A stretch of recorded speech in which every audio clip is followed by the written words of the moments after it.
অনন্তর মদন সেই গণদর্শনে ব্রহ্মার কথায় বাধা দিয়া তাহাকে সম্বোধন পূর্বক গণগণ সম্মুখে বলিতে লাগিলেন, প্রভু, ইহারা কি কার্য করিবে, থাকিবে কোথায়, ইহাদিগের নাম ইবা কি, যাহা ইহাদিগের প্রকৃত কার্য যথায় ইহারা থাকিবে, এবং ইহাদিগের যে নাম তৎসমুদায় স্থির করিয়া দিয়া পরে আমার নিকট মহামায়ার প্রভাব কীর্তন করিবেন।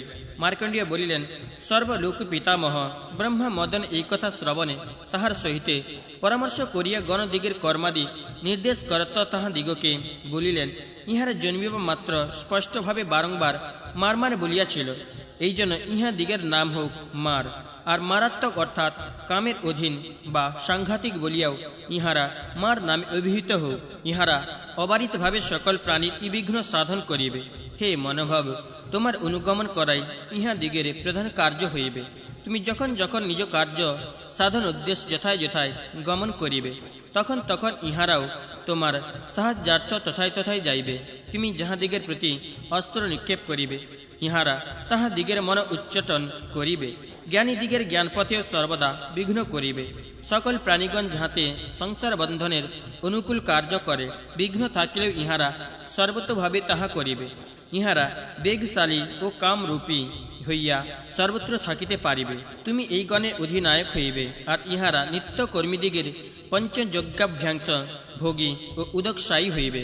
মার্কণ্ডেয় বলিলেন, অনন্তর তাহারা সকলে অভিলাষ অনুসারে কার্যশ্রবণ করিয়া বিধাতা ও মদনের চতুর্দিকে দণ্ডায়মান রহিল। হে মুনিশ্রেষ্ঠগণ, পৃথিবীতে কেহই তাহাদিগের মাহাত্ম্য ও প্রভাব বর্ণন করিতে পারে না, যেহেতু তাহারা বিশেষ তপনিষ্ঠ। তাহাদিগের স্ত্রী পুত্র নাই, তাহারা সকলেই মহাত্মা সন্ন্যাসী, সতত নিষ্পৃহ এবং ঊর্ধ্বরেতা। অনন্তর ব্রহ্মা মদনের নিকট পুনরায় যোগনিদ্রার মহাত্মা সম্পূর্ণরূপে বর্ণন করিতে আরম্ভ করিলেন। যিনি অব্যক্তকে সত্য, রজ ও তম এই তিনভাবে ব্যক্তরূপে বিভক্ত করিয়া প্রয়োজন সিদ্ধি করেন, তাহার নাম বিষ্ণু মায়া। যিনি ব্রহ্মাণ্ডে নিম্ন, অন্তর এবং অধোদেশে অবস্থিত হইয়া পুরুষকে তাহা হইতে পৃথক করিবার পর স্বয়ং অপসৃত হন, তাহারই নাম যোগনিদ্রা। যিনি যোগীগণে মন্ত্র মর্মোদ্ঘাটনে তৎপর পরমানন্দ স্বরূপ সত্যবিদ্যা, তাহাকেই জগন্ময়ী বলা যায়। গর্ভমধ্যে জীবের তত্ত্বজ্ঞানোদয় হইলেও সে শ্রুতি পাবনে প্রেরিত হইয়া ভূমিষ্ঠ হয়। তৎক্ষণাৎ তাহাকে যিনি তত্ত্বজ্ঞানশূন্য করেন আর পূর্ব জন্মের সংস্কার বলে আহার আদি কার্যে সতত প্রবৃত্ত করিয়া মোহ, মমতা ও সংশয় উৎপাদন করিয়া থাকেন। যিনি জীবকে পুনঃ পুনঃ ক্রোধ, লোভ, মোহ মধ্যে নিক্ষেপ করিয়া সেই চিন্তাকুল জীবকে নিরন্তর কামসাগরে নিক্ষেপ করত অমদযুক্ত ও বাসনাসক্ত করেন, তাহারই নাম মহামায়া। সে শক্তি বলেই তিনি জগদীশ্বরী। মহতত্ত্ব, অহংকার প্রভৃতি সৃষ্টি কারণ বস্তুর উৎপত্তি হেতু বলিয়া জগতে তাহাকে অনন্ত রূপিণী উৎপত্তি শক্তি বলিয়া থাকে। যেমন বীজ নিঃসৃত অঙ্কুরের ক্রম বিকাশ মেঘের জলে হয়, সেইরূপ তিনি উৎপন্ন জীবের ক্রম পুষ্টি সাধন করিয়া থাকেন। সেই সর্বসৃষ্টি করাই সৃষ্টি শক্তি, তিনি খ্যাতি, তিনি ঈশ্বরী, তিনি ক্ষমাশীল, ব্যক্তিগণ নিত্য ক্ষমা, তিনি দয়ালু দিগের দয়া। সে নিত্য দেবী, জগতের অভ্যন্তরে নিত্যরূপে প্রকাশমানা। সেই পরাৎপরা দেবী জ্যোতিষ স্বরূপে ব্যক্ত অব্যক্ত প্রকাশ করিতেছেন। সেই বৈষ্ণব ই বিদ্যারূপে যোগীগণকে মুক্তি দিতেছেন। তিনি আবার অবিদ্যারূপে সাংসারিক দিগকে সংসার বন্ধনে দৃঢ়বদ্ধ করিতেছেন। তিনি লক্ষ্মী রূপে কৃষ্ণের সহচারিণী হইয়া তাহার মনোহরণ করিতেছেন। হে মনোভব, আমার কণ্ঠে তিনি ইত্রয়ী রূপে সতত অবস্থিত। সে দিব্যমূর্তি পরাৎপরা, সর্বত্র স্থায়িনী, সর্বত্র গামিনী এবং সর্বময়ী। তিনি স্ত্রী রূপে নিখিল প্রাণীকেই সর্বতভাবে মোহিত করিয়া রাখিয়াছেন।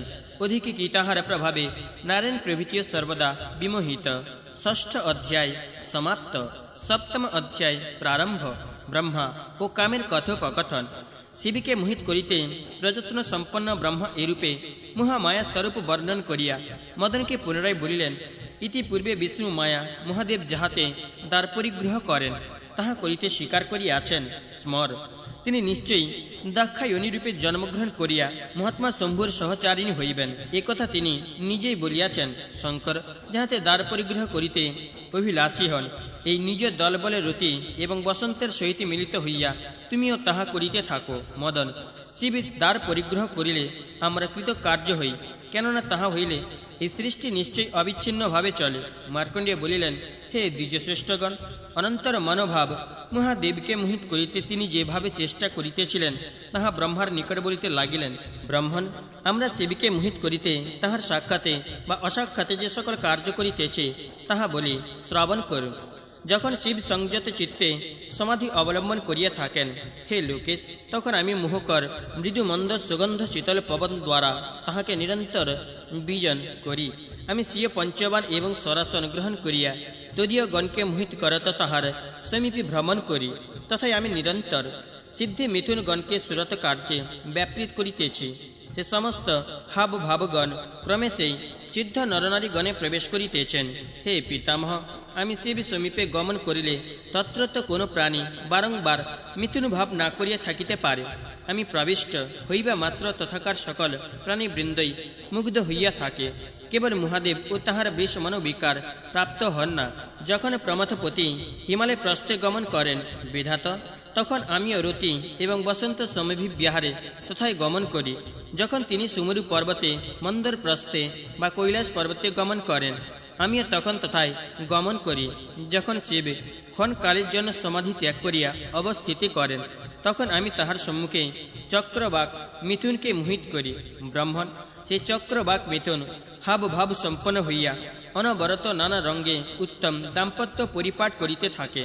হে বিধাত, আমি ময়ূর, ময়ূরী বৃন্দ এবং অন্যান্য সস্ত্রীক পক্ষী দিগকে তাহার সম্মুখে সম্মোহিত করিয়া থাকি। যখন ময়ূর মিথুন বিচিত্রভাবে ক্রীড়া করিতে প্রবৃত্ত হয়, তখন তাহা দেখিয়া কাহার মনে না উৎকণ্ঠা জন্মে। তখন তাহার সম্মুখবর্তী মৃগগণ তাহার পার্শ্বে ও সম্মুখে উৎসুকভাবে স্ব রমণীশ উপযুক্ত ভাব প্রকাশ করিতে থাকে।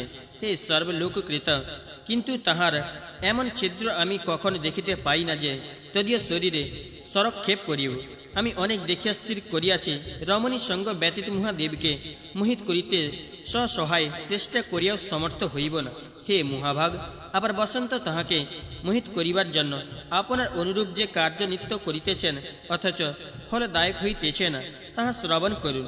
যেখানে মহাদেব অবস্থিতি করেন বসন্ত, তথাকার চম্পক, বকুল, আম্র, বরুণ, পাটল, নাগকেশর, পুন্নাগ, কেতক, কিংসুক, বক, মল্লিকা, মাধবী, পর্ণধারা ও কুরু বক শ্রেণীকে প্রফুল্ল কুসুমে ভূষিত করেন। ফুল্ল কমলময় সরোবরে মলয় পবন বহাইয়া শঙ্কর নিকেতন যত্ন সহকারে অতিশয় সদ্গন্ধযুক্ত করিয়া থাকেন। তথায় লতা সকল ফুল্ল কুসুম সারিণী ও নবদলাঙ্কুরে মণ্ডিত হইয়া মনোহরভাবে তরুগণকে বেষ্টন করিয়া থাকে। সে সুগন্ধ সুমিরন বিকম্পিত সুন্দর কুসুমময় পাদপবৃন্দ অবলোকন করিয়া কামবশ হয় নাই, এমন মুনিও তথায় নাই। হে লোকেশ, মহাদেবের গণ, দলবল, অমরবৃন্দ, সিদ্ধ সংঘ এবং যাহারা অত্যন্ত তপনিষ্ঠ, তাহারাও নানাভাবে সুশোভন ক্রীড়া করিতে থাকেন। কিন্তু শঙ্করে মোহ কারণ আমরা কিছু মাত্র দেখি নাই, অনুমাত্র কামভাবও তাহার হয় না। আমি এইসব দেখিয়া এবং শিবের চিত্তবৃত্তি বুঝিয়া মায়া ব্যতীতে তাহাকে মোহিত করিবার চেষ্টা হইতে সম্পূর্ণরূপে নিবৃত্তি হইয়াছে। আমি এখন আবার আপনার মুখে যোগনিদ্রার উক্তি ও তাহার প্রভাব শ্রবণ করিয়া এবং এই সকল গণ দর্শন করিয়া বোধ করিতেছি। সহায় সম্পন্ন হইলাম। আমি শম্ভুকে মোহিত করিতে আবার উদ্যম করিতেছি। হে ত্রিলোকনাথ, যোগ নিদ্রা যাহাতে শীঘ্র শিবের পত্নী হন, আপনি তদ্বিষয়ে সম্পূর্ণ যত্ন করুন। মহেশ্বরের নিত্যসঙ্গী যম, নিয়ম, প্রাণায়াম, আসন, প্রত্যাহার, ধ্যান, ধারণা, সমাধির বিঘ্ন এইরূপ শত শত মার্গণ দ্বারা ও হইবে না, ইহা আমি বুঝি। তথাপি এই মার্গণ যতটুকুই পারে ততটুকু মহাদেবের যোগাঙ্গ বিঘ্ন সম্পাদন করুক। অপরের সমক্ষে ক্ষমতা প্রকাশ করিতে পারুক বা না পারুক, তাহাতে ক্ষতি বৃদ্ধি নাই। সপ্তম অধ্যায় সমাপ্ত। অষ্টম অধ্যায় প্রারম্ভ। দক্ষের প্রতি দেবীর বরদান। মার্কণ্ডেয় বলিলেন, হে তপধনগণ, অনন্তর ব্রহ্মা ও যোগ নিদ্রার কথা স্মরণ করিয়া নিশ্চয়পূর্বক মদনকে পুনরায় এই কথা বলিলেন, সেই যোগ নিদ্রা অবশ্যই শিবপত্নী হইবেন।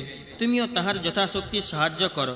হে মনোভাব, শঙ্কর যেখানে আছেন তুমি নিজগণ ও বসন্তের সহিতে সত্তর সেখানে গমন করো। এখন প্রতিদিন দিবারাত্রে 4 ভাগের 1 ভাগ মাত্র জগৎ মোহিত করিতে থাকো, আর অবশিষ্ট 3 ভাগ সর্বদা সগণে শিব সমীপে থাকো। মার্কণ্ডেয় বলিলেন, সর্বলোকপতি ব্রহ্মা এই কথা বলিয়া সেইখানে অন্তর্হিত হইলেন। তখন মদন নিজগণ সমভিবিহারে শম্ভু সন্নিধানে গমন করিলেন। এদিকে সেই সময় সুব্রত দক্ষ বহু কাল তপস্যায় নিযুক্ত থাকিয়া বহু নিয়মে দেবীর আরাধনা করিতেছিলেন। হে মুনি শ্রেষ্ঠগণ, দক্ষ নিয়মযোগে যোগ নিদ্রার অর্চনা করিতে থাকিলে সেই অনন্তর দক্ষ প্রজাপতি জগন্ময়ী বিষ্ণু মায়াকে প্রত্যক্ষ দেখিয়া আপনাকে কৃতার্থ বোধ করিলেন।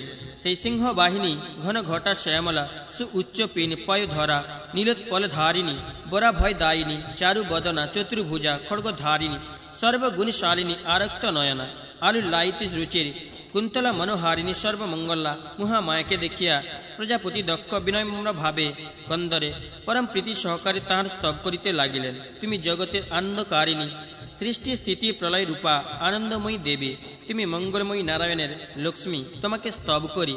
জগতের আশ্রয় সপ্রকাশ সত্যময় জ্যোতি স্বরূপ যে পরম তত্ত্ব, হে মহেশ্বরী, তাহা তোমারই অংশ। হে জগন্ময়ী, রজগুণে আধিক্যে যে কাম প্রকাশক মধ্যাবস্থিত রাগ উৎপন্ন হয়, তাহা তোমার অংশাংশ। তমগুণে আধিক্যে চেত নগরের আবরণ কারক যে মোহের আবির্ভাব হয়, তাহাও তোমার অংশাংশ সম্ভূত।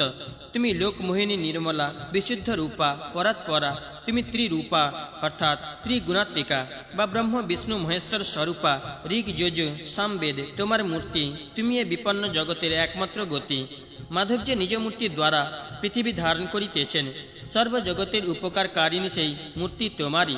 তুমি সূক্ষ্মা অপরাজিতা মহাপ্রভাবশালিনী বিশ্বশক্তি, তুমি ব্রহ্মাণ্ডের ঊর্ধ্ব ও অধোভাগ আবরণ করিয়া রাখিয়াছ বলিয়াই বিশ্ব মধ্যে বায়ু বহিয়া থাকে।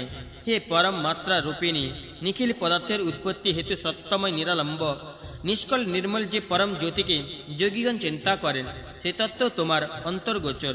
বুদ্ধি প্রসিদ্ধ বটে, অপ্রসিদ্ধ বটে। কার্য দেখিয়া বুদ্ধির অস্তিত্ব উপলব্ধি করা যায়, তাই প্রসিদ্ধ সাক্ষাৎ উপলব্ধি করা যায় না। তাই অপ্রসিদ্ধ বুদ্ধি যোগ হৃদয় প্রপঞ্চ শূন্য, আর সংহার হৃদয় প্রপঞ্চবতী অর্থাৎ তুমি বহু শাখার নেতা। প্রসিদ্ধা অপ্রসিদ্ধা প্রপঞ্চ শূন্য প্রপঞ্চবতী বজ্রগ্রাহিণী জনগণের হৃদয় মধ্যে অবস্থিতা। নির্মল স্বরূপা বুদ্ধি, তুমি বিদ্যা, তুমি অবিদ্যা, তুমি স্বাবলম্বা, তুমি নিরবলম্ব, তুমি জগৎ প্রপঞ্চময়ী আদ্যাশক্তি, তুমি জগদীশ্বরী। যিনি সরস্বতী নামে আখ্যাত হন, তুমি সেই বিরিঞ্চি কণ্ঠবাসিনী বেদে প্রকাশিনী ব্রহ্মাণ্ড শোভিনী বাণী। তুমি অগ্নি, তুমি স্বাহা, তুমি পিতৃগণ, তুমি সধা, তুমি আকাশ, তুমি কাল, তুমি দিক, তুমি ব্যাজ্য বিষয়, তুমি অচিন্তা, তুমি অব্যক্তা, তুমি অনির্দেশ্য রূপা, তুমি কাল রাত্রি, তুমি শান্তা, তুমি পরমা প্রকৃতি। সংসারস্থ জীবগণের পরিত্রাণের জন্য তুমি যে ব্যাজ্যরূপ ধারণ করিয়াছ, তাহা এই ব্রহ্মা প্রভৃতি অবগত আছেন। কিন্তু পরাৎপর রূপিণী তোমাকে কে জানিতে পারে? মা ভগবতী প্রসন্ন হও। হে সৌম্যরূপে প্রসন্ন হও। হে ঘোর রূপিণী প্রসন্ন হও। হে জগন্ময়ী, তোমাকে নমস্কার। মার্কণ্ডেয় বলিলেন, হে দ্বিজগণ, মহাত্মা দক্ষ এইরূপ স্তব করিলে মহামায়া তাহার অভিসন্ধি স্বয়ং অবগত থাকিয়াও তাহাকে বলিলেন, দক্ষ, তোমার এই পরম ভক্তি দ্বারা আমি অত্যন্ত সন্তুষ্ট হইয়াছি। তুমি অভিলষিত বর প্রার্থনা করো, আমি স্বয়ং তাহা দিতেছি। প্রজাপতি, তোমার নিয়ম তপস্যা ও স্তবের দ্বারা আমি অতীব সন্তুষ্ট হইয়াছি। তুমি অভিলষিত বর প্রার্থনা করো, আমি প্রদান করিব। দক্ষ বলিলেন, হে জগন্ময়ী, হে মহামায়ে, যদি আমাকে বর প্রদান করা হয়, তাহা হইলে এই বর প্রদান করো যে তুমি অবিলম্বে আমার কন্যা হইয়া শিবপত্নী হইবে। হে দেবী প্রজেশ্বরী, এই বর কেবল একা আমার পক্ষে নয়, কিন্তু এই জগতের অধিকি ব্রহ্মা বিষ্ণু মহেশ্বরের ও পক্ষে জানিবে। দেবী বলিলেন, হে প্রজাপতি, আমি অবিলম্বেই তোমার পত্নীর গর্ভে তোমার কন্যা রূপে উৎপন্ন হইয়া শঙ্করের সহধর্মিণী হইব। যখন তুমি আমার প্রতি শিথিল আদর হইবে, তখন আমি তৎক্ষণাৎ দেহ ত্যাগ করিব। আর যদি আদর শৈথিল্য না হয়, তাহা হইলে চিরদিন সুখে থাকিব। হে প্রজাপতি, আমি প্রতি সৃষ্টিতেই তোমার কন্যা হইয়া মহাদেবের প্রেয়সী হইব। এইবার তোমাকে দিলাম। প্রজাপতি, আকুলতাশূন্য মহাদেব যাহাতে যতবার মিলন হইবে ততবার ইয় মোহিত হন, তাহা করিব। মার্কণ্ডেয় বলিলেন, মহামায়া প্রজাপতি প্রধান দক্ষকে এই কথা বলিয়া তাহার সমক্ষে তথা হইতে অন্তর্হিতা হইলেন। মহামায়া অন্তর্হিতা হইলে দক্ষ আপন আশ্রমে গমন করিলেন, আর মহামায়া কন্যা হইবেন মনে করিয়া বড়ই আহ্লাদিত হইলেন। অনন্তর দক্ষ স্ত্রী সঙ্গ ব্যতি রেখেই সংকল্প অভিসন্ধি মানস এবং চিন্তার সাহায্যে প্রজা উৎপাদন করিলেন। হে দ্বিজশ্রেষ্ঠগণ, এইরূপে তাহার যে সকল পুত্র উৎপন্ন হইল, তাহারা নারদের উপদেশক্রমে এই পৃথিবী পর্যটন করিতে লাগিল। দক্ষের পুনঃ পুনঃ সহস্র সহস্র পুত্র উৎপন্ন হইতে লাগিল। তাহারা সকলে নারদের বাক্যে পূর্বজাত ভ্রাতৃগণে পদবী অনুসরণ করিল।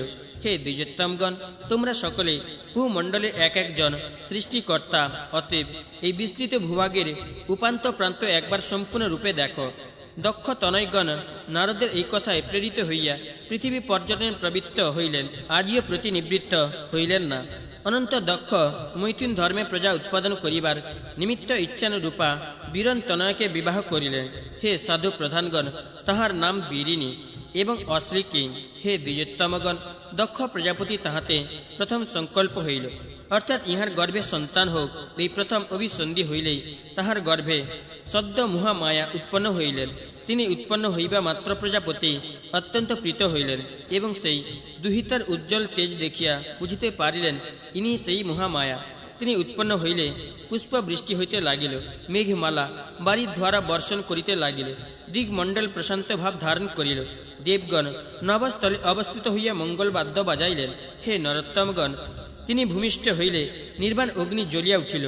দক্ষ সেই মহামায়া জগদীশ্বরী বিষ্ণু মায়াকে দেখিয়া বীরিনীর অলক্ষ্যে যথাশক্তি তাহার সন্তোষ উৎপাদন করিতে যত্নশীল হইলেন। দক্ষ বলিলেন, বিষ্ণু যাহাকে শিবা, সন্তা, যোগ নিদ্রা এবং জগন্ময়ী বলেন, সে নিত্য রূপাকে প্রণাম করি।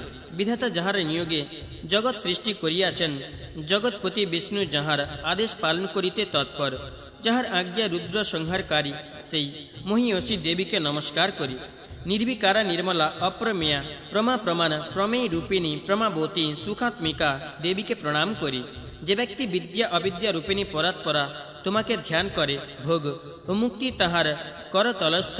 যে ব্যক্তি বিদ্যা অবিদ্যা প্রকাশিনী পবিত্রতা কারিণী তোমাকেও একবার প্রত্যক্ষ অবলোকন করে, অবশ্য তাহার মুক্তি হয়। হে যোগ নিদ্রে মহামায়ে, হে জগন্ময়ী বিষ্ণু মায়ে, প্রমাণ প্রমেয়বতী চিৎ শক্তি মাত্রেই তোমার অংশ। জগদম্বে, যাহারা আপনাকে অম্বিকা, জগন্ময়ী এবং মায়া বলিয়া স্তব করে, তাহা দিগেরই সকলই হয়। মার্কণ্ডেয় বলিলেন, মহাত্মা দক্ষ জগদম্বার এইরূপ স্তব করিলে মা যাহাতে শুনিতে না পান, এইরূপ ভাবে তিনি দক্ষকে বলিতে লাগিলেন। তখন অম্বিকা কেবল দক্ষ শুনিতে পান ও অপরে শুনিতে না পায়। এইরূপ ভাবে তত্রস্থ জনগণকে মোহিত করিয়া বলিতে লাগিলেন, হে মুনিবর, তুমি পূর্বে যে কার্যের জন্য আমাকে আরাধনা করিয়াছিলে, তোমার সেই অভিলষিত কার্যসিদ্ধ হইয়াছে, এখন সময় মতো অবধারণ করো। মার্কণ্ডেয় বলিলেন, তখন দেবী এই কথা বলিয়া দক্ষকেও নিজ মায়ার আচ্ছন্ন করিলেন।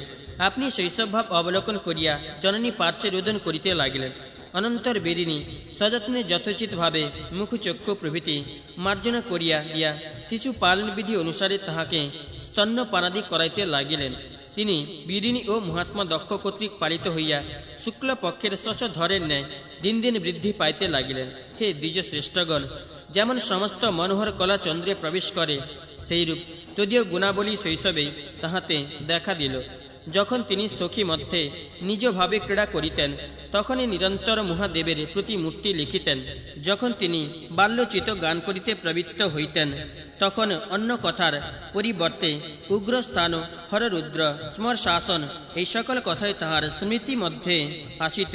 হে দ্বিজবর্গণ, সর্বগুণে গুণবতী প্রশংসাপাত্রী সেই দুহিতার সত্তা অর্থাৎ সাধুতা ও নীতিপরায়ণতা দেখিয়া দক্ষ সতী নাম রাখিলেন। বাল্যকালেও নিত্য ভক্তিমতী সেই দুহিতার প্রতি দক্ষ এবং বীরিনীর অনুপম বাৎসল্য প্রতিদিন প্রতিক্ষণে বাড়িতে লাগিল। হে দ্বিজোত্তমগণ, শৈশবোচিত সকল গুণে গুণবতী সতত নীতিপরায়ণা সেই দুহিতা মাতা পিতাকে নিয়ত সন্তুষ্ট করিতেন।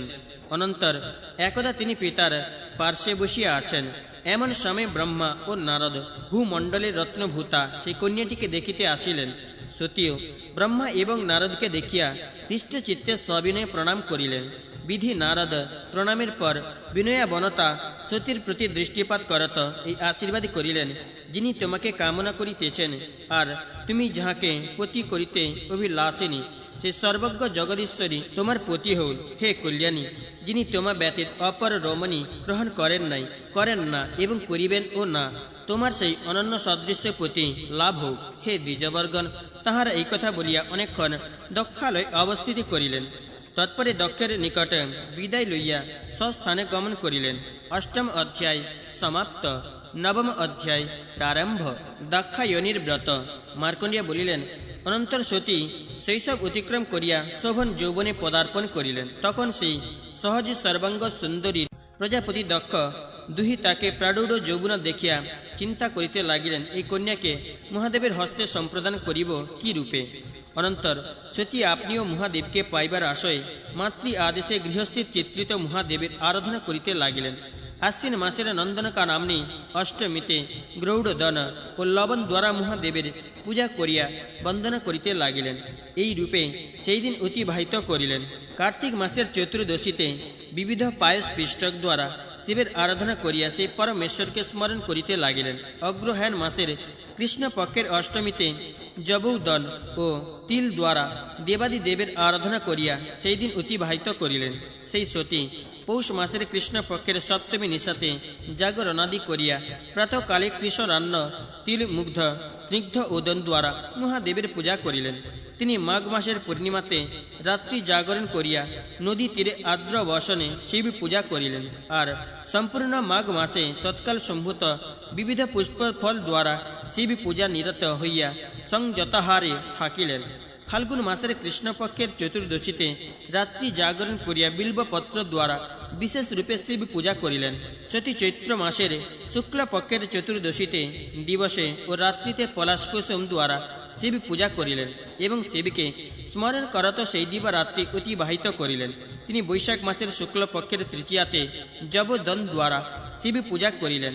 সম্পূর্ণ বৈশাখ মাস গৃহীত ভোজন করিয়া রহিলেন এবং মহাদেবের স্মরণ করত নিরাহারে সেই দিন যাপন করিলেন। জ্যৈষ্ঠ মাসের পূর্ণিমা নিশাতে বসন ও বৃহতা পুষ্প দ্বারা মহাদেবের পূজা করিয়া নিরাহারে সেই রমণী অতিবাহিত করিলেন। আষাঢ় মাসের শুক্লপক্ষের চতুর্দশীতে বৃহতি কুসুম দ্বারা মহাদেবের পূজা করিলেন।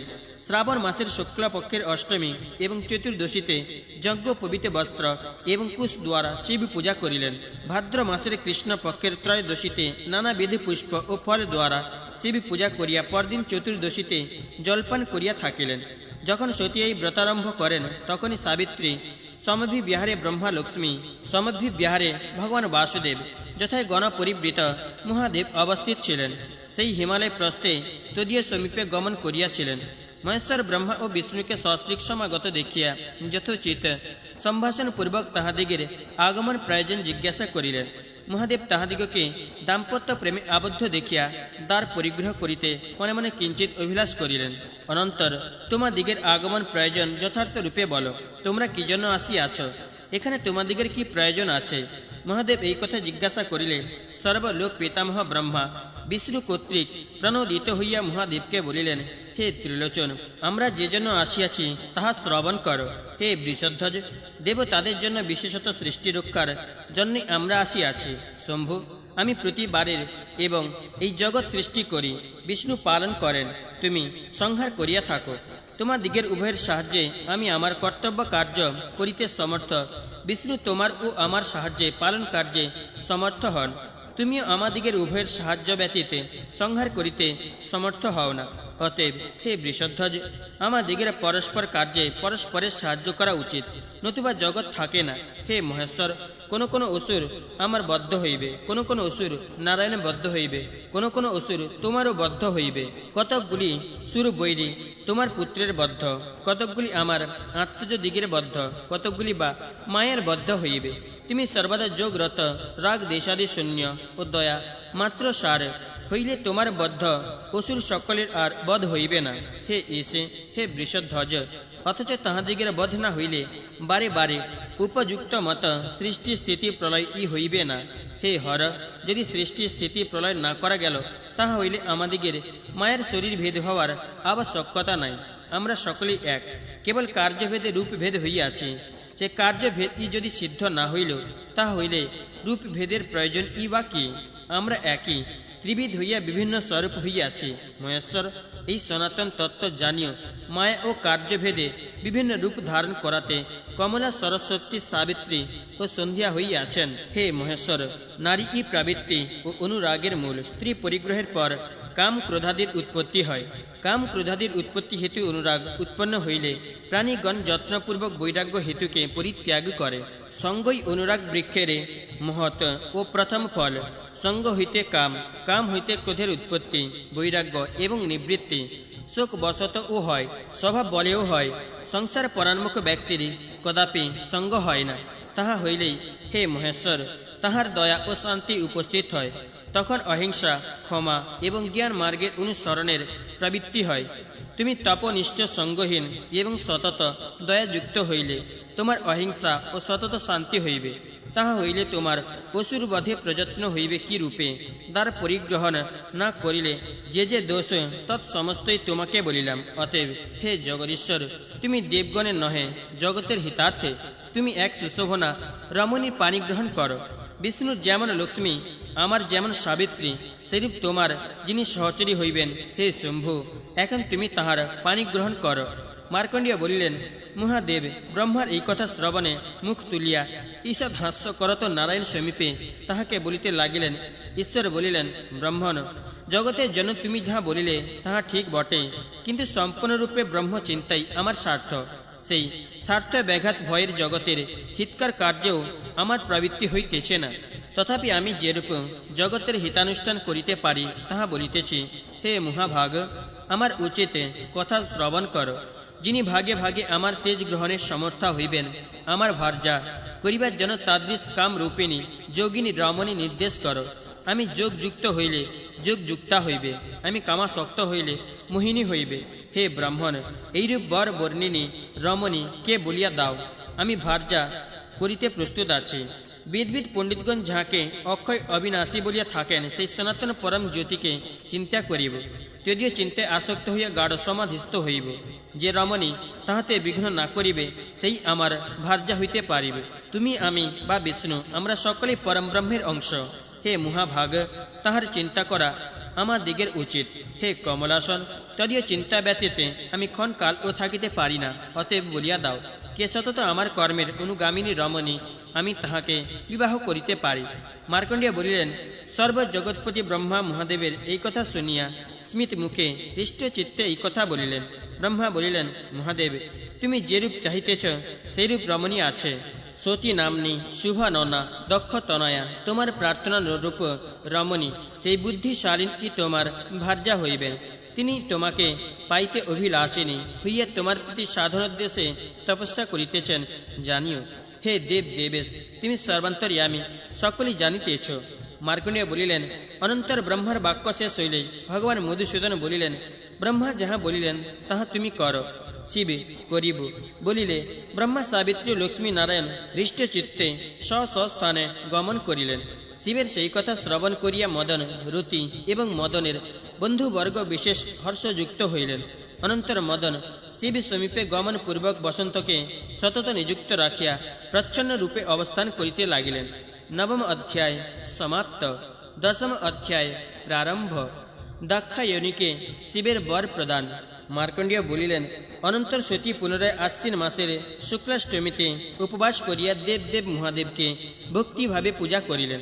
এই নন্দাব্রত পরিপূর্ণ হইলেই নবমী তিথিতে দিন মাসে মহাদেব সেই ভক্তি নম্রা সতীর প্রত্যক্ষ গোচর হইলেন। সতী মহাদেবকে প্রত্যক্ষ দেখিয়া আনন্দিত চিত্তে অথচ লজ্জাবনত বদনে তাহার চরণযুগল বন্দনা করিলেন। সতীর তপস্যা ফলদানে উদ্যত মহাদেবে তাহাকে ভার্যা করিতে ইচ্ছুক হইলেও সেই নন্দাব্রতধারিণী সতীকে বলিলেন, দক্ষ নন্দিনী, তোমার এই ব্রত দ্বারা আমি প্রীতি হইয়াছি। নিজ অভিমত বর যাহা হয় প্রার্থনা কর, তাহা আমি দিব। মার্কণ্ডেয় বলিলেন, জগৎপতি মহাদেব তাহার অভিপ্রায় জানিয়াও কেবল তাহার নিকটে সেই কথাটি শুনিবার জন্যই বলিলেন, বর প্রার্থনা কর। সতীও তখন লজ্জাবশত মনোগত ভাব ব্যক্ত করিতে পারিলেন না, কেননা বালিকার মনরথ লজ্জার ঘন আবরণে আবৃত। এই সময়ে কাম মহাদেবের চক্ষু ও মুখের ভঙ্গি দর্শনে তাহাকে স্ত্রী পরিগ্রহে অভিলাষী বুঝিয়া অতি গোপনে সরাসনে কুসুম স্বর সন্ধান করিলেন। অনন্তর হর্ষণ বাণ দ্বারা মহাদেবের হৃদয় বিদ্ধ করিলেন।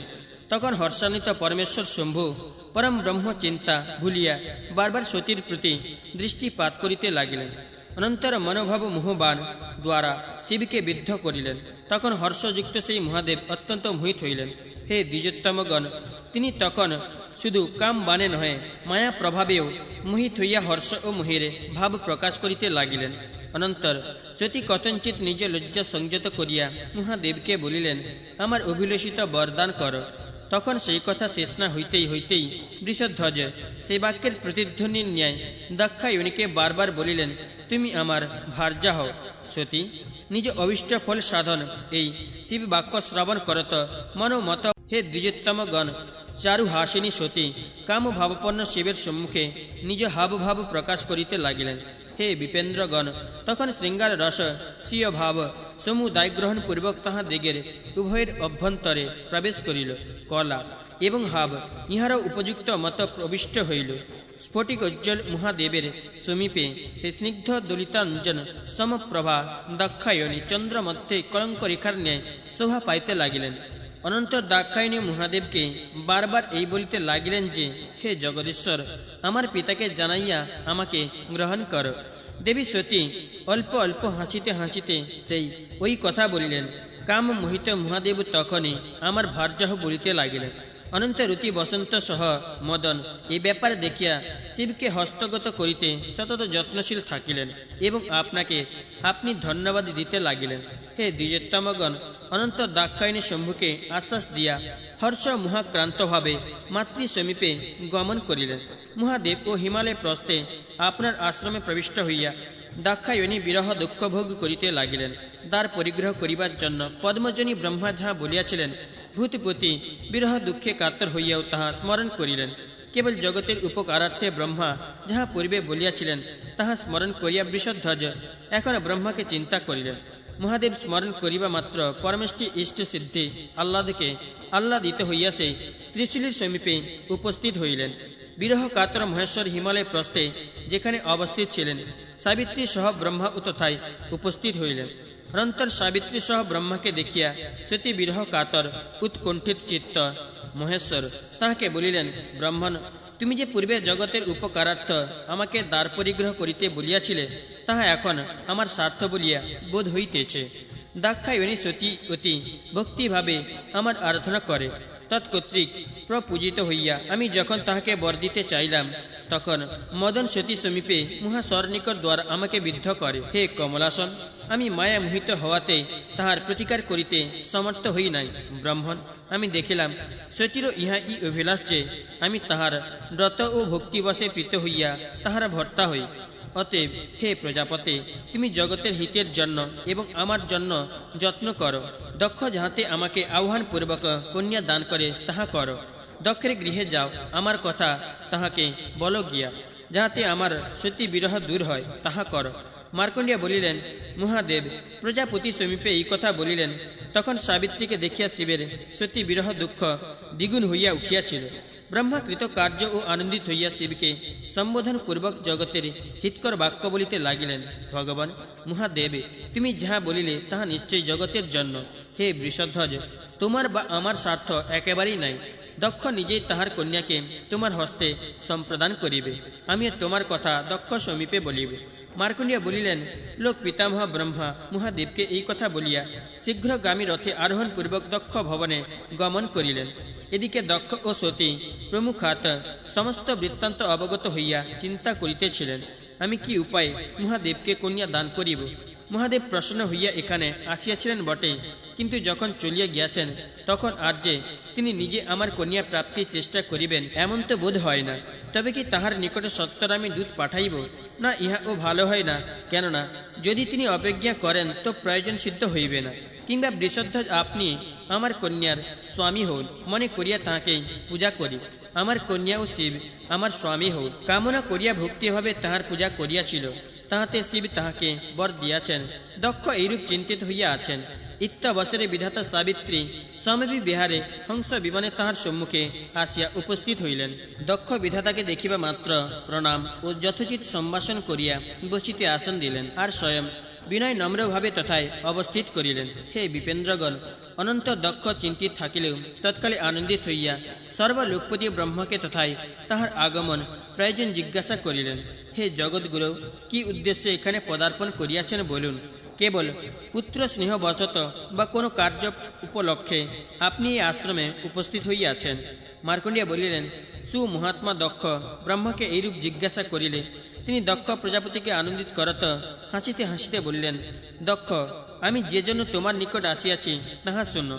যে কার্য জগতে হিতকর তোমার অভিলষিত, তোমার কন্যা জগৎপতি মহাদেবকে আরাধনা করিয়া যে বর প্রার্থনা করে তাহা প্রদান করিতে স্বয়ং শম্ভুই তোমার গৃহে আসিয়াছিলেন।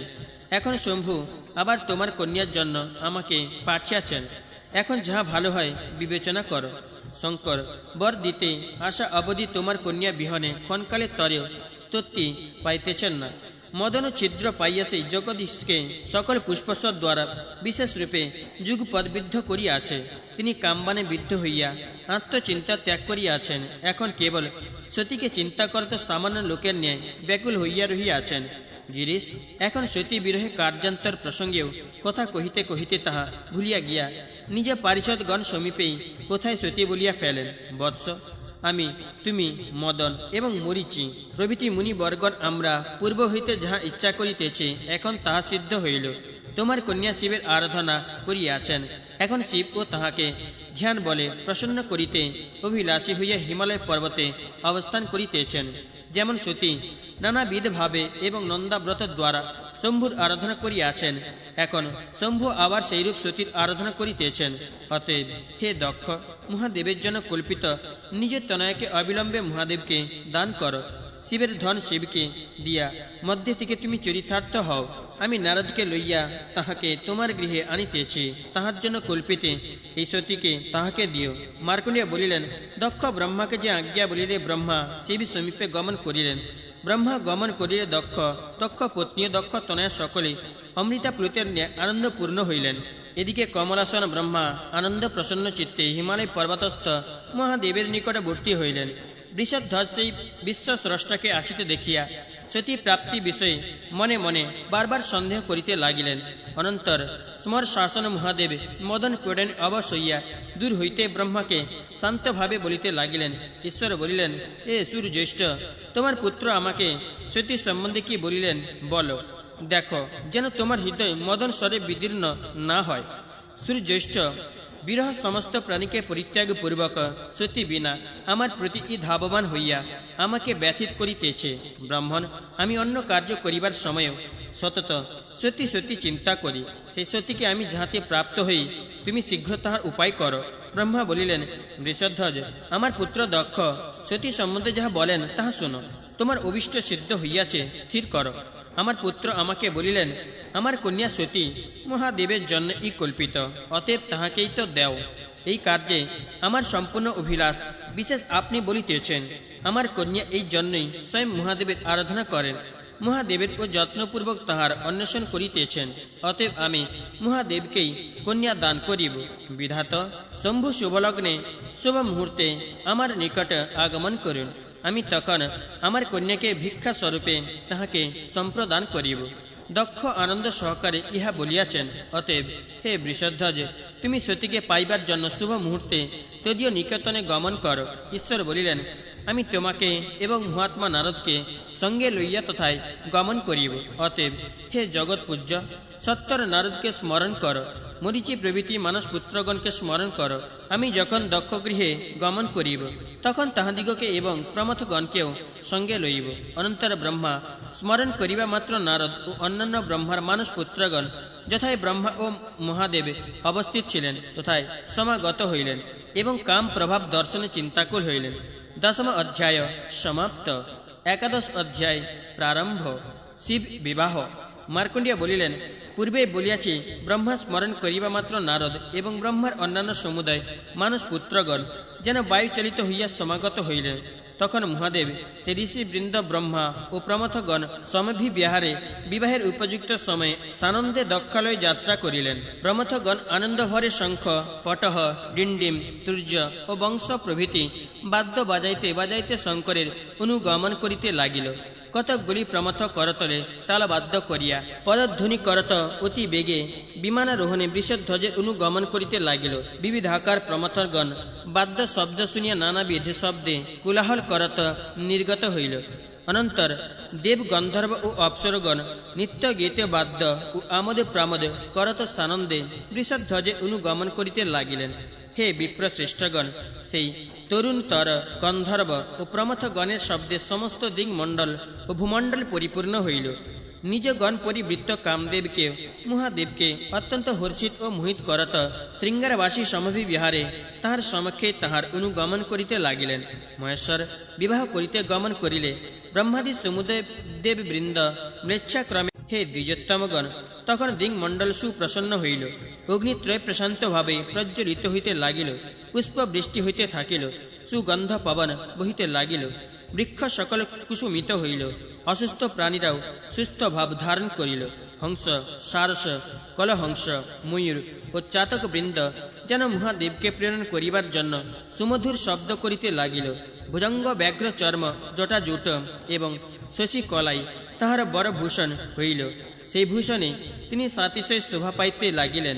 অনন্তর মহেশ্বর শীঘ্রগামী বেগশালী বলির বদ আরোহণে ব্রহ্মা ও নারদাদি সমভিবিহারের ক্ষণ মধ্যে দক্ষালয়ে গিয়া উপস্থিত হইলেন। অনন্তর মহাতেজা দক্ষ মহাদেব এবং ব্রহ্মাদিকে আসিতে দেখিয়া স্বয়ং গাত্রোত্থান পূর্বক তাহাদিগকে যথাযোগ্য আসন প্রদান করিলেন। দক্ষ পাদ্যাদি দ্বারা তাহাদিগের যথোচিত পূজা করিয়া মানুষ মুনি বৃন্দের সহিতে সম্ভাষণ করিলেন। হে দ্বিজোত্তমগণ, অনন্তর দক্ষ শুভ মুহূর্তে শুভ লগ্নে নিজ দুহিতা সতীকে সহর্ষে শিবের হস্তে সম্প্রদান করিলেন। তখন বৃষধ্বজ আনন্দ সহকারে বৈবাহিক বিধি অনুসারে বরতনু দাক্ষায়নী পানি গ্রহণ করিলেন। ব্রহ্মা এবং নারদাদি মুনিগণ সুশ্রাব্য ঋক যজু সাম গান দ্বারা মহেশ্বরের সন্তোষ সাধন করিলেন। কতকগুলি প্রথম বাক্য করিতে লাগিলেন, অপর কতকগুলি নৃত্য করিতে লাগিল। মেঘদল গগন তলে সমবেত হইয়া পুষ্প বৃষ্টি করিল। অনন্তর গরুর ধ্বজ অতি বেগ সম্পন্ন গরুড়ে আরোহণ করিয়া কমলা সমভিবিহারে শম্ভু সমীপে আগমন পূর্বক এই কথা বলিলেন। ভগবান বলিলেন, মহেশ্বর, বর্ণ বৈপরীত্যে আমি যেমন কমল যোগে শোভা পাইতেছি, সেইরূপ তুমিও এই স্নিগ্ধ নীলাঞ্জল শ্যামলা দাক্ষায়নী সংসর্গে শোভা পাইতেছে। তুমি ইহার সহকারিতার দেবগণ ও মনুষ্যগণকে রক্ষা করো। তুমি ইহার সহযোগে সংসারী দিগের সতত মঙ্গল সাধন করো।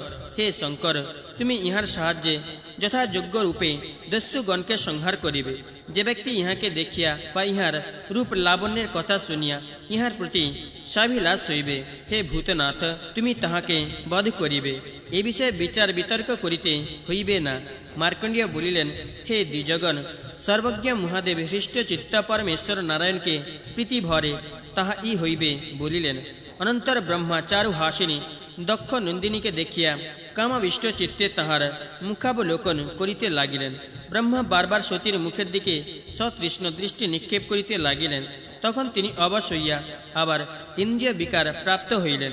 হে দ্বিজোত্তমগণ, তখন উজ্জ্বল দহন সন্নিভ ব্রহ্ম বীর্য মুনিগণের সমক্ষে ভূতলে নিপতিত হইলেন।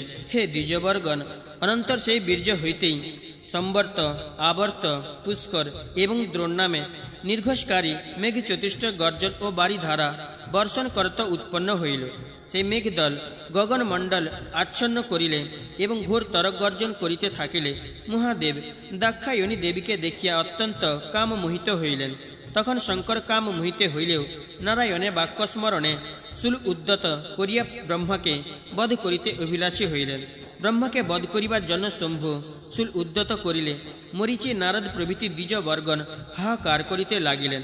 দক্ষ ও সংকেত চিত্তে সত্তর সম্মুখে আসিয়া হস্ত উত্তোলন পূর্বক মৈবং মৈবং এরূপ করিবেন না বলিয়া ভূতনাথকে নিষেধ করিতে লাগিলেন।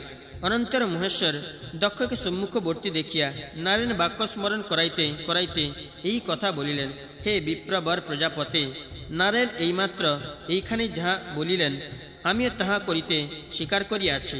যে ব্যক্তি এই রমণীকে সকাম চিত্তে দর্শন করিবে তুমি তাহাকে বধ করিবে। বিষ্ণু এই বাক্যে ব্রহ্মাকে বধ করিয়া সফল করিব। ব্রহ্মা সকাম হইয়া এই সতীকে দর্শন করত স্থলিতি বীর্য হইল কেন?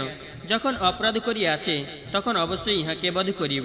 মার্কণ্ডেয় বলিলেন, মহাদেব এইসব কথা বলিতেছিলেন ইত্যবসরে সর্বজগৎপ্রভু বিষ্ণু শীঘ্র তাহার সম্মুখবর্তী হইয়া তাহাকে ব্রহ্মা বধ করিতে নিষেধ করত বলিলেন, হে ভূতনাথ, এই জগৎ স্রষ্টা জগৎ পূজ্য ব্রহ্মাকে বধ করিও না।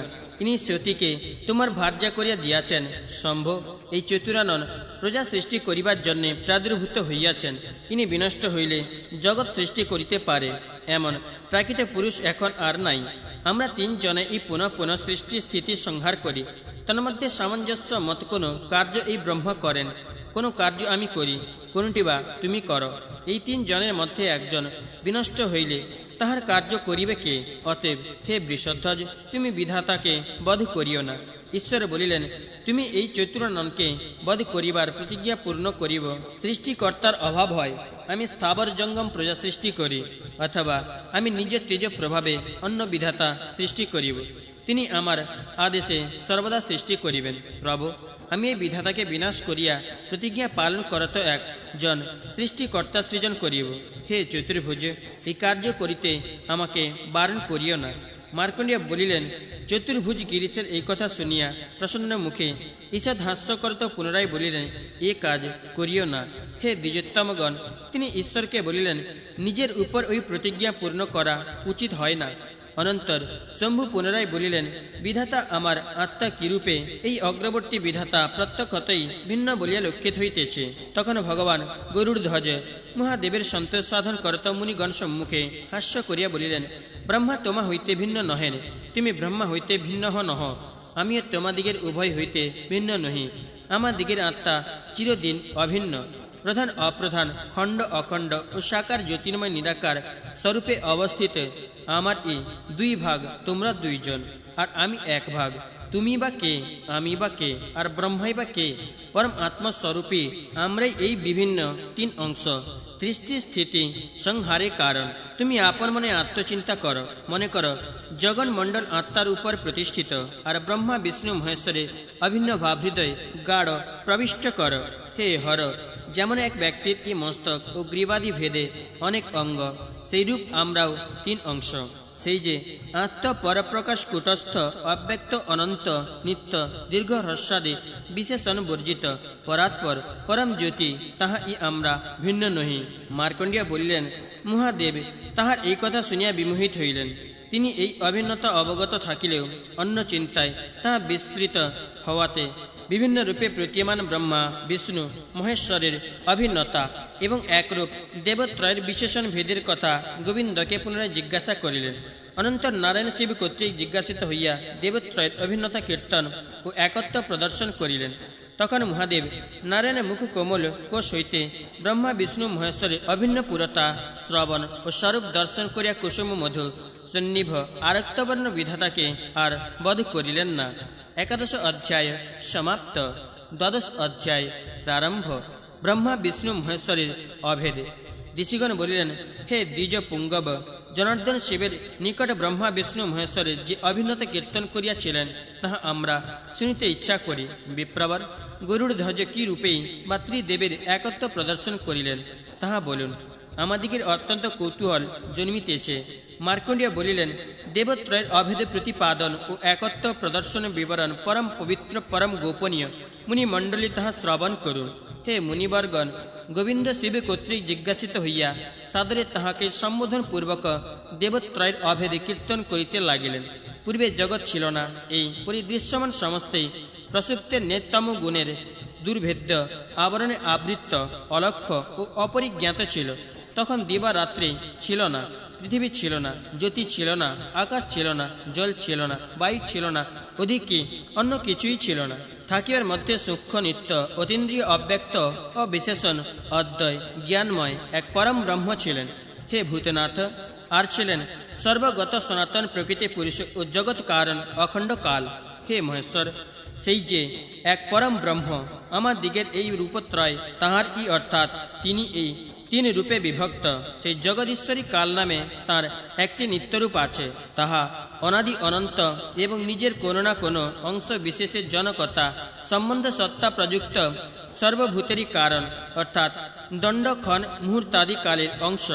যে দণ্ডক্ষণ বা মুহূর্তাদিতে সে বস্তুর উৎপত্তি, সেই দণ্ডাদি সেই বস্তুর কারণ। এইরূপে কালের অংশ কারণ হয় বলিয়া অংশী অখণ্ড কাল ও কারণ পদবাচ্য।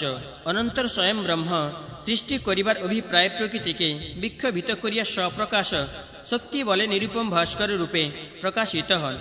प्रकृति संक्षुब्ध हईले महतत्व उत्पन्न हईल, पश्चात महतत्व हईते त्रिविधि सात्विक राजसिक तामसिक अहंकारेर उत्पत्ति। अहंकार हईते पंच तन्मांत्र सर्वव्यापक परमेश्वर शब्द तन्मांत्र हईते मूर्तिहीन आकाश सृष्टि करें। हे महेश्वर, अनंतर तिनि रस तन्मांत्र हईते जल सृजन करिलेन। निराधार से जल राशि के निज माया बले स्वयं धारणा करिलेन। अनंतर प्रभु परमेश्वर समभावपूर्ण गुणत्रय स्वरूपे अवस्थित प्रकृति के